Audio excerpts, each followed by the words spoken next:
흡수하는 정신 8장 정신적 태아의 삶. 태어날 때 아이는 이미 정신적 삶을 부여받은 상태라는 점을 여기서 다시 강조하고 싶다. 그렇다면 이 정신적 삶이 출생할 때 시작하는 것이 아닐 수도 있다. 만일 정신적 삶이 존재한다면 그것은 이미 태아의 내면에 갖춰져 있을 것이다. 그렇지 않고서야 어떻게 정신적 삶이 아이가 출생할 때 아이에게 있을 수 있겠는가? 또 태아에게도 정신적 삶이 있을 수 있다. 이런 식으로 생각한다면 태아의 삶의 어느 단계에서 정신적 삶이 시작되는가 하는 궁금증이 생겨날 것이다. 일부 예를 보도록 하자. 아이가 9개월을 다 채우지 않고 7개월 만에 태어나는 경우가 있다. 칠삭둥이도 이미 신체가 완벽한 상태이기 때문에 살 수 있다. 그러므로 칠삭둥이의 정신적 삶도 9개월에 태어난 아이의 그것만큼 작동한다. 이 문제를 계속 논하고 싶지는 않다. 그러나 내가 모든 삶은 정신적 삶이라고 말할 때, 그리고 태아조차도 정신을 갖고 있다고 말할 때, 그것이 뜻하는 바가 무엇인지를 이 예를 통해서 보여줄 수 있었으면 좋겠다.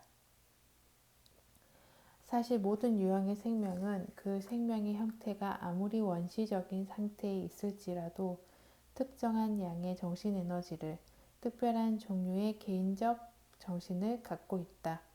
단세포 동물들에게도 일종의 정신 같은 것이 있다는 사실이 확인된다. 단세포 동물도 위험을 피하고 먹이 쪽으로 이동할 줄 안다. 예를 하나 제시한다면 녹조라 불리는 단세포 존재가 있다. 이 작은 존재는 물속에 있는 그 많은 식물 중에서도 특별한 어떤 수초만을 먹고 산다. 그렇다면 녹조는 이 식물을 선택하게 하는 특별한 정신적 개성을 갖고 있음에 틀림없다.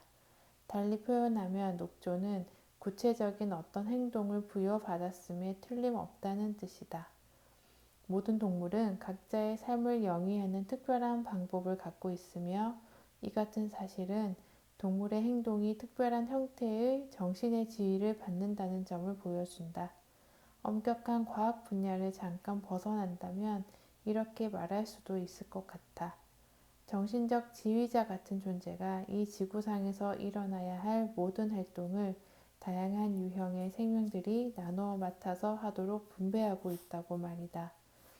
달리 표현하면 오늘날 생명은 어떤 위대한 에너지로, 우주를 창조하는 에너지로 여겨지고 있다. 그렇다면 갓 태어난 아이도 정신적 삶을 부여받은 상태라는 말에 우리가 놀라야 할 이유가 있을까? 만일 아이에게 정신적 삶이 없다면 아이가 어떻게 살아 있겠는가? 이 같은 결론이 강한 인상을 남겼다. 그 전까지는 아이에겐 정신적 삶이 없는 것으로 여겨졌기 때문이다. 많은 사람들이 아이가 태어나기도 전에 정신적 삶을 부여받는다는 사실에 대해 깊이 생각하며 연구하기 시작했다. 만일 어떤 존재가 정신적 삶을 부여받았다면 그 존재는 외부로부터 인상을 받는다. 그렇다면 아이는 태어날 때 엄청난 충격을 경험할 것임에 틀림없다. 이는 새로운 관점이며 사상가들로 하여금 살아있는 어떤 존재가 어느 한순간에 갑자기 이 환경에서 완전히 낯선 다른 환경으로 내던져지는 출생의 드라마와 정신적 삶에 대해 깊이 생각하도록 만들었다. 세상에 태어나는 아이의 조건을 고려한다면 환경의 갑작스런 변화가 훨씬 더 강하게 다가올 것이다. 갓 태어난 아이는 아직 완전히 발달하지 않은 상태이다. 정말로 아이를 주의 깊게 들여다볼수록 아이가 육체적으로 아주 불완전하다는 사실이 더 분명하게 확인될 것이다. 아이의 모든 것은 미완이다. 아이가 이 땅 위를 걸으며 세계를 정복하도록 할 다리도 여전히 연골 상태이다. 강력한 보호가 필요한 뇌를 둘러싸고 있는 두개골도 마찬가지이다. 갓 태어난 아이의 머리는 아직 경화되지 않았다. 뼈들 중에서도 몇 개만 발달했을 뿐이다. 더욱 중요한 것은 신경 자체가 아직 완성되지 않았기 때문에 중앙의 지위가 부족하고 따라서 신체 기관들 사이에 통합이 이루어지지 않은 상태이다. 그렇기 때문에 뼈가 아직 발달하지 않은 이 존재는 움직이고 싶은 충동을 실행에 옮기지도 못한다. 모든 충동이 신경을 통해 전달되는데 신경들이 아직 충분히 발달하지 않았기 때문이다. 그러기에 다른 동물들은 태어남과 거의 동시에 걸을 수 있는데도 사람의 신생아는 전혀 움직이지 못한다. 결론은 이렇다. 출생할 당시에 아이는 여전히 태아의 단계에 있다는 것이다. 따라서 아이가 출생 후 상당 기간까지 태아의 삶을 사는 것으로 봐야 한다. 중대한 사건, 즉 아기가 전혀 다른 새로운 환경으로 던져지는 출생이라는 위대한 모험 때문에 이 삶이 방해를 받을 수 있다. 출생이라는 변화는 그 자체만으로도 무섭다. 그것은 어떤 존재가 지구에서 달로 가는 것이나 마찬가지이다. 그러나 그게 전부가 아니다. 이 위대한 걸음을 떼기 위해 아이는 엄청난 육체적 노력을 펴야 한다. 아이가 이런 힘든 경험을 거친다는 사실은 대체로 고려되지 않고 있다. 아이가 태어날 때 사람들은 오직 엄마에 대해서만 생각한다. 아이를 낳는 것이 엄마에게 아주 힘든 일이라는 생각만 하는 것이다. 그러나 아이는 엄마보다 훨씬 더 큰 시련을 통과한다. 이 아이가 신체적으로 완전하지 않은데도 정신적 삶을 부여받았다는 사실을 고려한다면 이 시련이 더욱 절실하게 느껴질 것이다. 갓 태어난 아기의 정신적 기능은 아직 발달되지 않았다는 점을 기억하도록 하자. 이 정신적 기능은 아이가 스스로 창조해야 하는 것이기 때문이다. 육체적으로도 아직 완전하지 않은 이 정신적 태아는 자신의 정신적 기능들을 창조해야 한다. 이 방향으로 계속 추론하도록 하자. 힘도 없고 걷지도 못하는 상태에서 태어난 이 인간 존재는 운동으로 이어질 어떤 행동을 부여받았음에 틀림없다.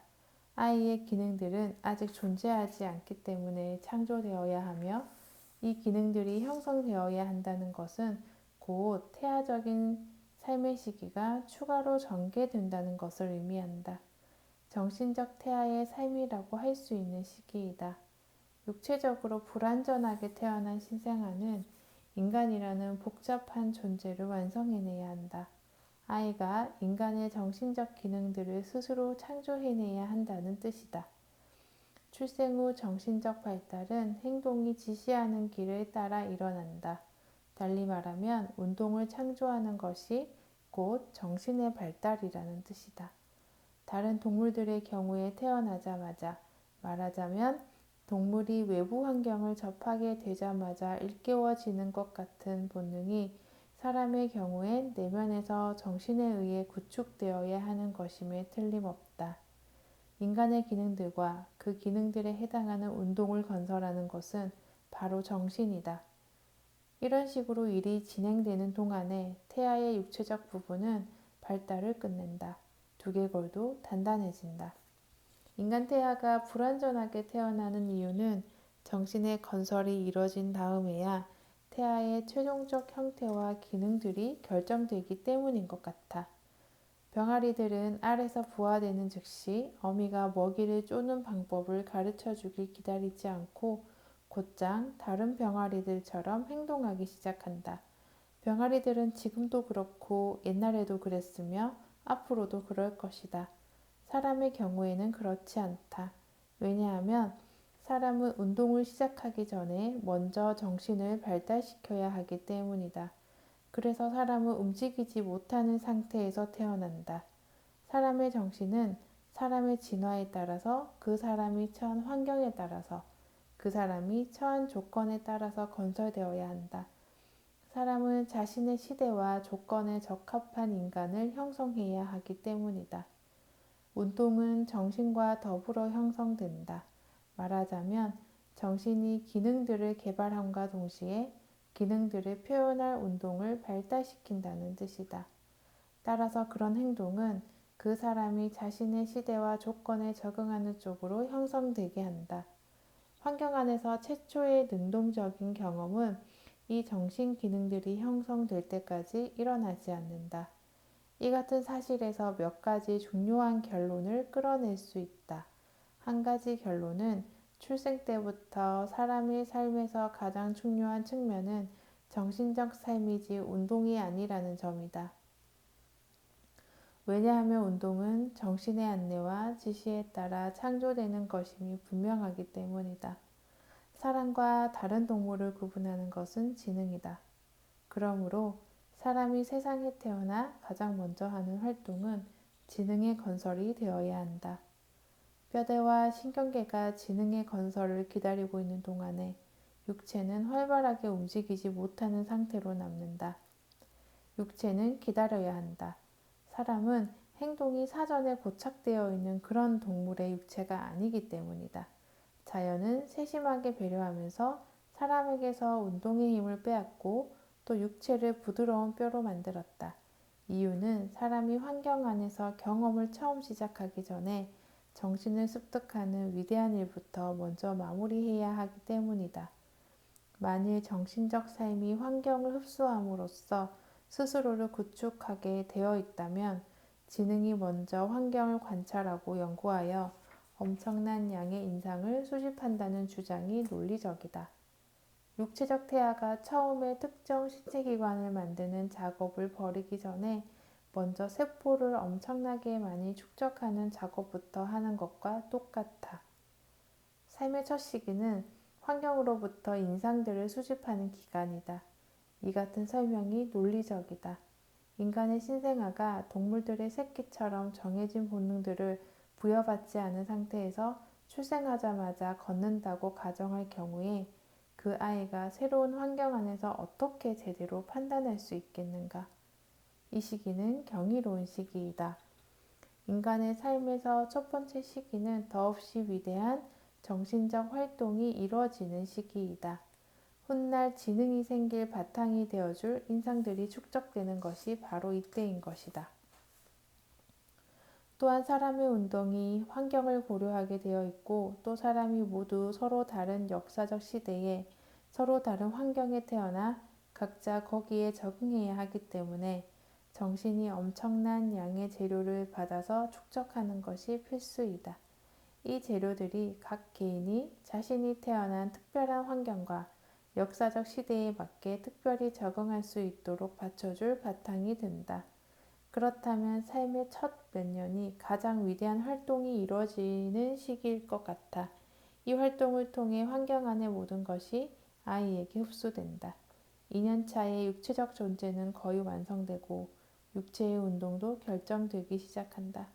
이 같은 사실은 인간의 운동이 정신적 삶에 의해 결정되도록 하겠다는 자연의 계획을 아주 명쾌하게 보여주고 있다.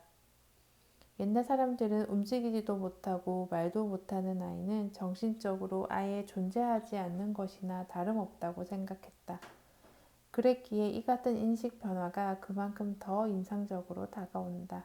얼마나 큰 변화인가. 옛날 사람들은 어린아이에겐 정신적 삶이 전혀 없다고 생각했지만 지금은 출생 후 첫 몇 해의 주요 활동이 곧 뇌의 활동인 것으로 통하고 있으니 말이다. 이런 관점에서 신생아를 다시 본다면 우리는 1살짜리 아이의 머리 크기가 갓 태어난 아기의 머리 크기보다 배 커지는 이유를 쉽게 이해할 수 있다. 3년차가 되면 아이의 머리 크기는 이미 어른 머리의 반 정도로 커진다. 아이가 4세가 되면 머리의 크기는 성인의 10분의 8 정도 된다. 이런 사실을 근거로 할 때 인간이 지능, 즉 정신에서 특별한 성장을 이루는 것이 분명하다. 나머지 다른 성장은 정신이 기능들을 발달시켜 나갈 때 동원할 도구의 성장에 지나지 않는다. 이는 출생 후 첫 해가 인생 전체에 엄청난 중요성을 지닌다는 점을 보여주고 있다. 어른으로 성숙하기 전의 아이는 지능의 발달이 활발하게 이루어지는 것이 두드러진 특징이다. 이는 또한 인간과 동물 사이에 두드러진 차이가 존재한다는 점을 보여준다. 동물들은 단순히 행동 본능을 따라야만 한다. 동물들의 정신적 삶은 본능에 국한되어 있다. 사람의 내면에서는 또 다른 사실이 벌어진다. 지능이 창조되는 것이다. 갓 태어난 아기를 보면서 우리는 그 아이가 미래에 무엇을 할 것인지를 절대로 예측하지 못한다. 아이의 지능은 진화 중인 삶의 현재를 흡수해야 할 것이다. 그런데 이 진화는 문명 속에서 수십만 년 전으로까지 거슬러 올라갔고 앞으로도 무한히 이어질 것이다.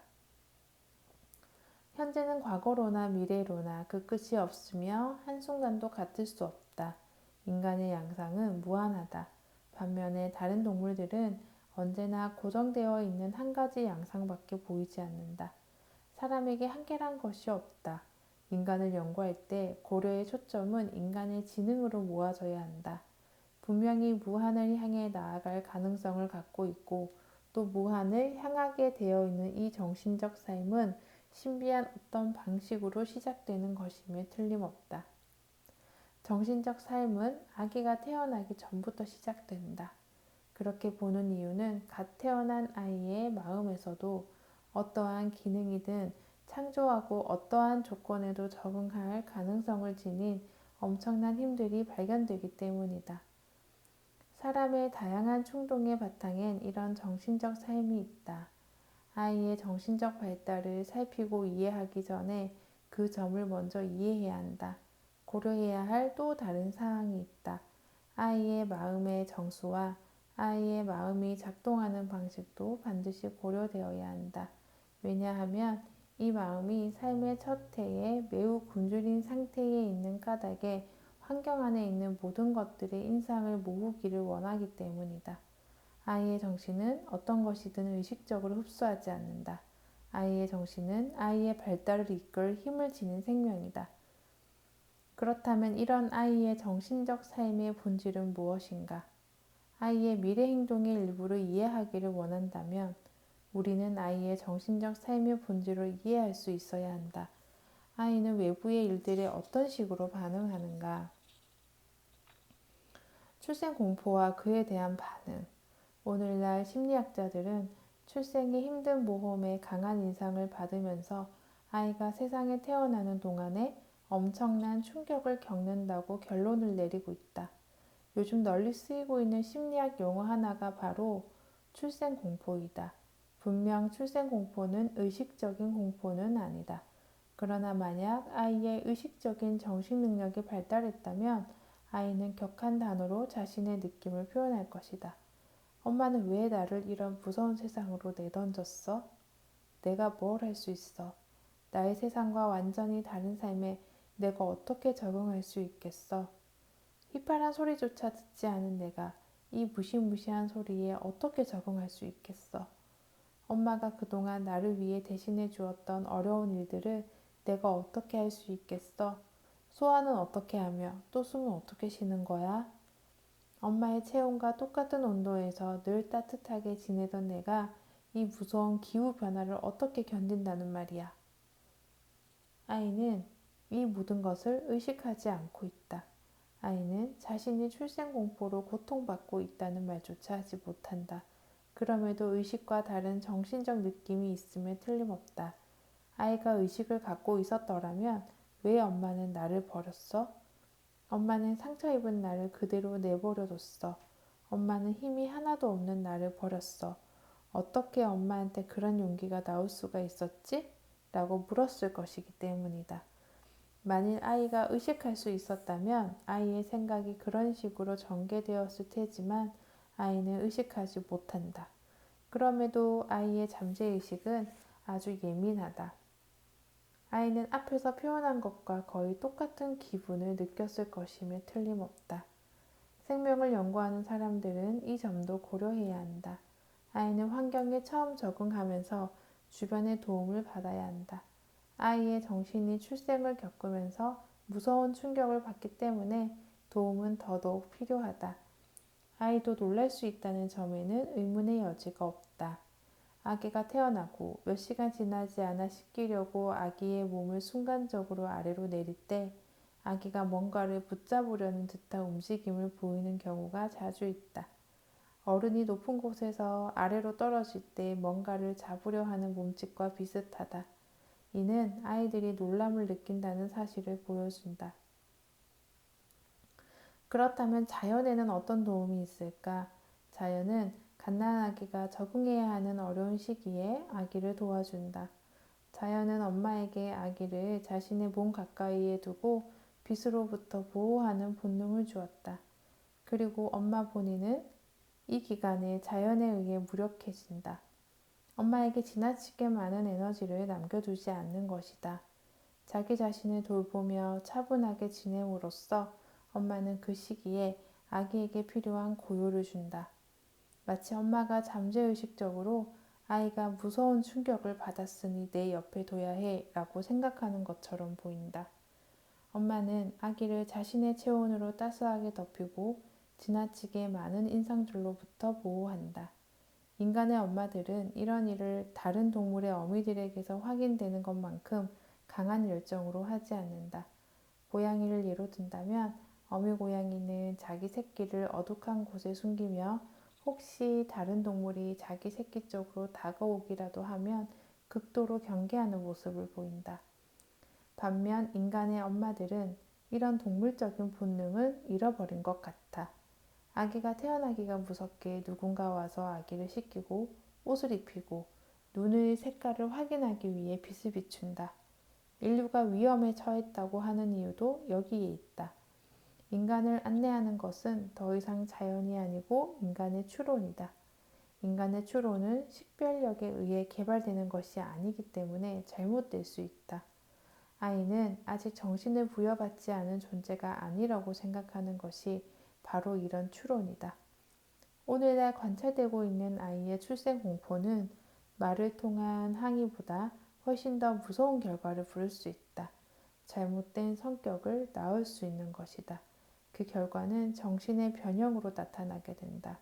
즉, 아이가 정신적 발달에서 정상적인 길을 밟지 않고 그릇된 길을 밟을 수 있다는 뜻이다.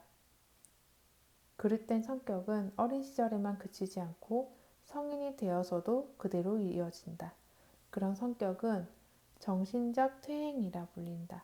출생 공포에 대한 부정적 반응 때문에 고통을 겪는 개인들은 앞으로 나아가지 못하고, 말하자면 삶의 길을 따라 앞으로 나아가지 못하고 출생 전에 존재했던 무엇인가에 집착하는 것처럼 보인다.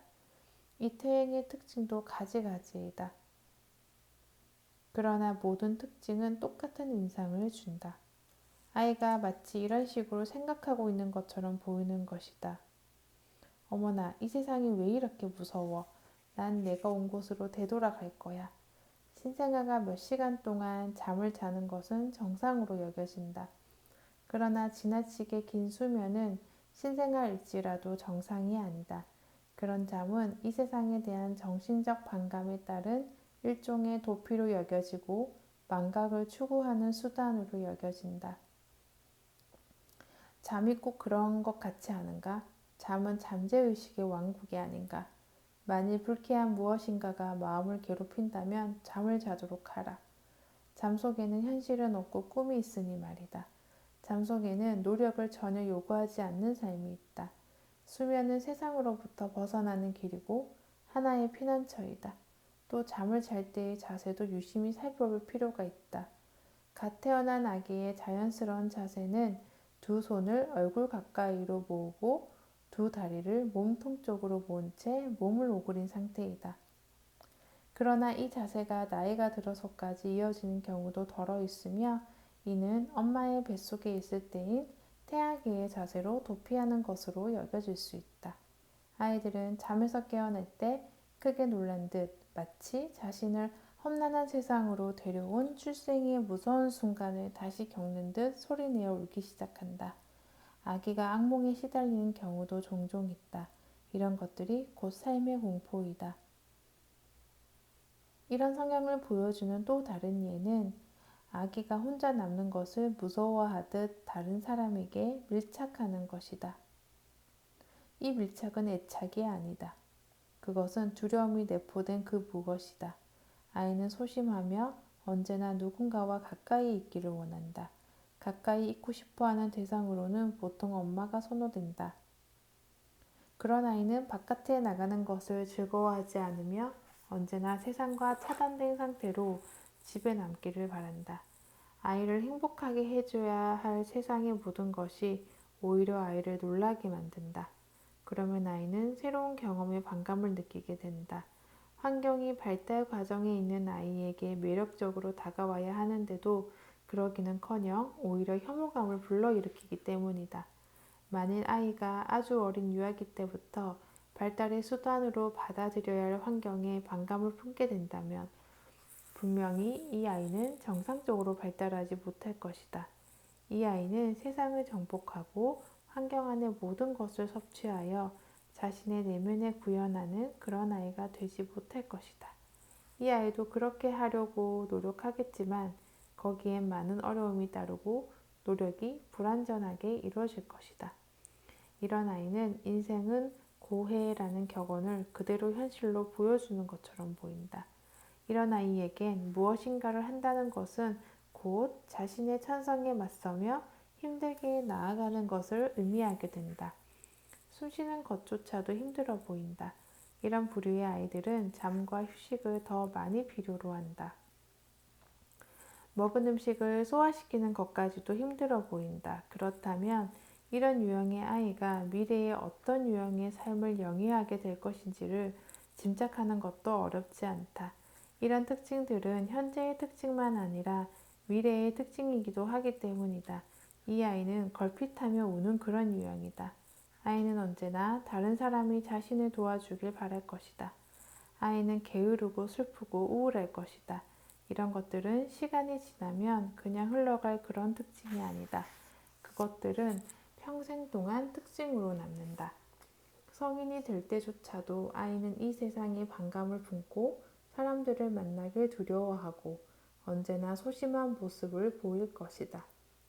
그런 존재들이 사회생활을 하면서 생존투쟁을 벌이게 될 때 다른 존재들에 비해 열등한 모습을 보일 것은 틀림없는 일이다. 즐거움과 용기와 행복을 누리는 것은 이런 부류의 사람들의 운명이 아닐 것이다. 이것은 아이의 잠재의식적 정신의 무서운 대답이다. 사람의 의식적 기억을 망각한다.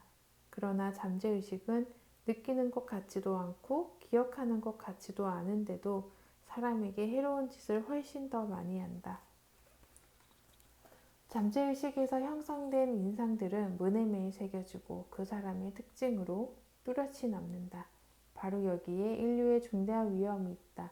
제대로 보살핌을 받지 못하는 아이는 나중에 스스로 형성하는 성격으로 사회에 복수를 할 것이다. 아이를 잘못 다룰 경우에 어른들의 세계에서처럼 반역자를 낳지는 않겠지만 허약하고 열등한 개인을 낳게 된다. 아이를 잘못 다루면 개인의 인생을 방해할 성격을 낳고 문명의 진보에 장애가 될 개인을 낳게 된다.